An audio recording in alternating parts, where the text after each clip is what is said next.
Господи, всяка зима, щом замирише на портокал и карамфил, душата ми трепва, иде Коледа.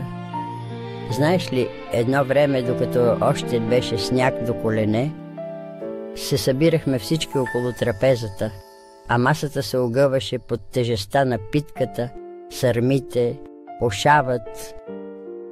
Веднъж дядо скри късмета в боба, вместо в баницата, и цяла вечер се смеехме, докато го търсим.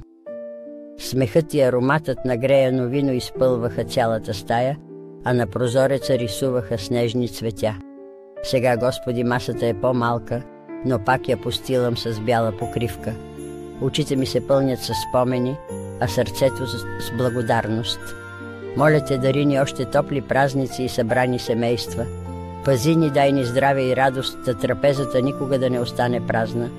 Вярвам, че най-голямото богатство е любовта, разлята по масата ни.